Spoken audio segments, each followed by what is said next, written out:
very fine and excellent woman, had a huge political career. You have a media career. What if this was you?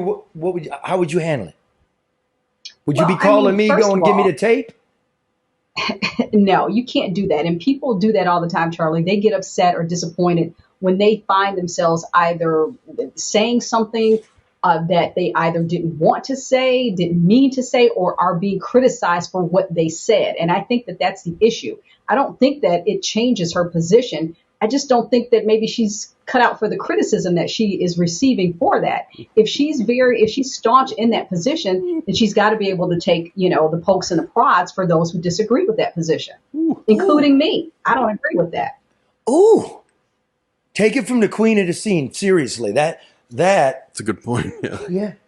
Yeah. There's going to be bigger shots. That's big people politics you're talking about. That's the issue we deal with now. Everybody wants to be soft. If you're in a public arena, you take applause and you take criticism, and you shouldn't buy into either. But you should stay steadfast on whatever it is that you believe, be sincere in that, and be willing to stand up for it. You can't buckle under every time somebody criticizes you. I mean, I think it's a poor position to assume, but I respect it even though I disagree with it. So she has to stand up for it and keep going. You can't.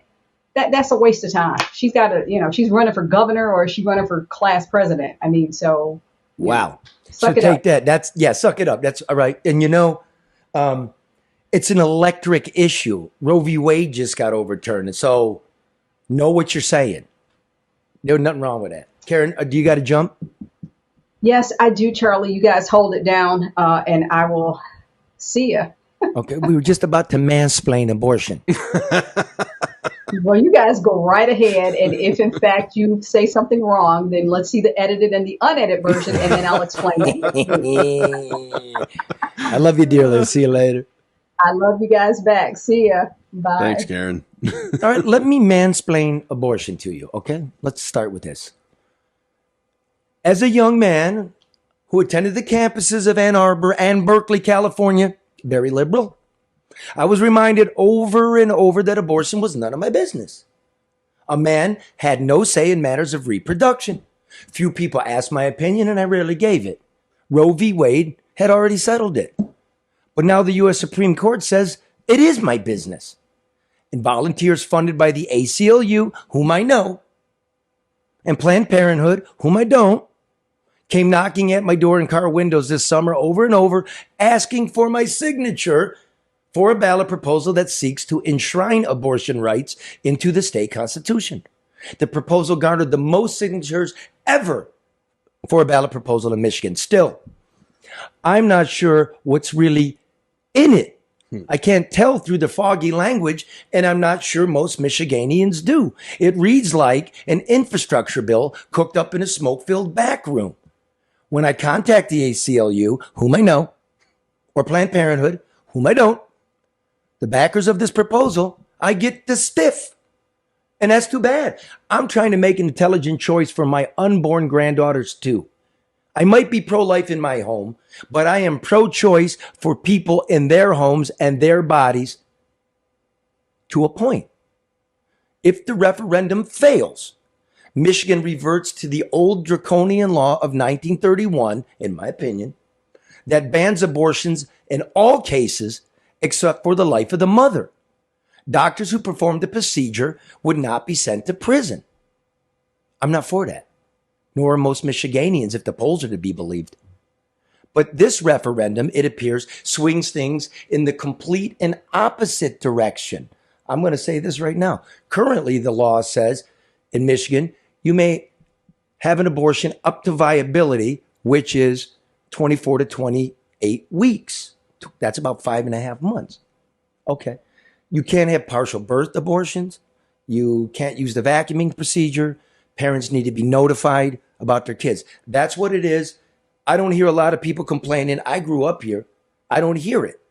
But that's not what they're offering you. That central thing. Here's what they offer you. Its language says that even though the state may regulate abortion after fetal viability, it cannot ban the abortion if the fetus endangers the life or physical or mental health of the pregnant individual. Doesn't even say woman, it says individual.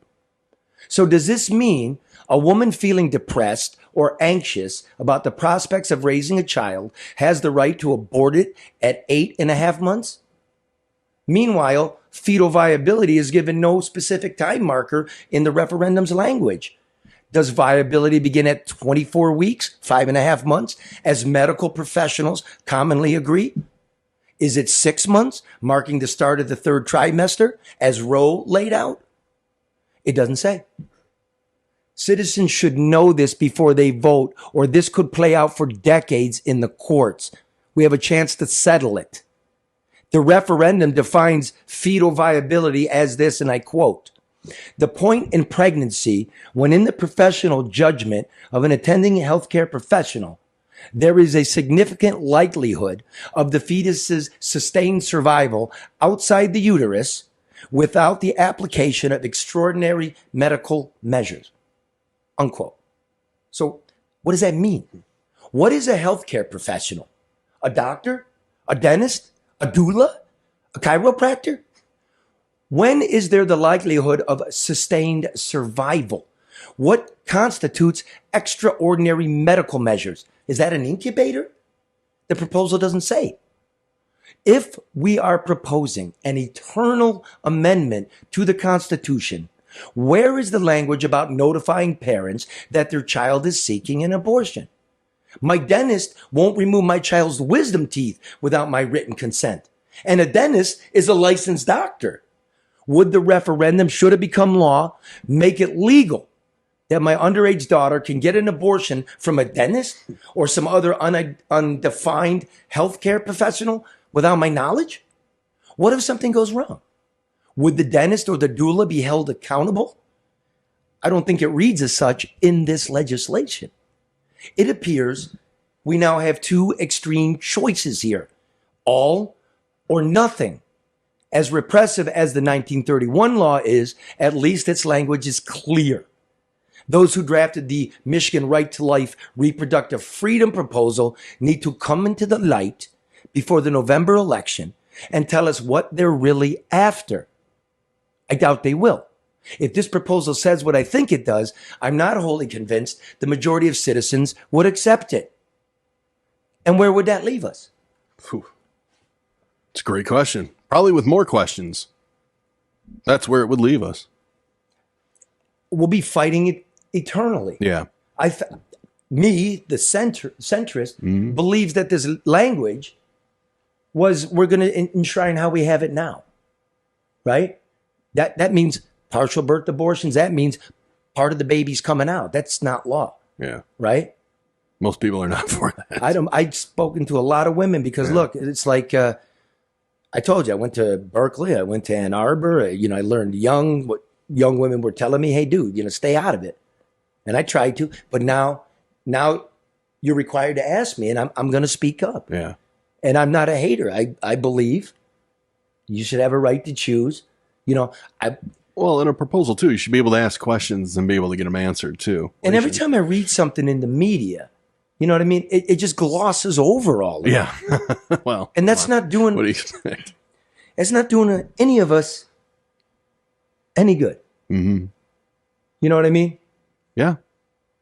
Well, you unwind something for 50 years, there's going to be more questions. And now you're trying to add a new one that's going to be more questions and more questions and more lawsuits. And then eventually a Supreme Court, be it Michigan. You see how loaded this shit is? I know. Okay. It's nasty. Like they can't come clean about what they're looking for. Yeah. And then you got Tudor Dixon trying to backpedal and find some soft suds. Like you made me seem a little harsh there with that edit. No, it's the position that they took issue with. Yep. This is what's going on. Yeah. And if we're all just going to bullshit our way through this society, we're not going to have one. Yeah. I'm a reasonable man. I agree. Yeah.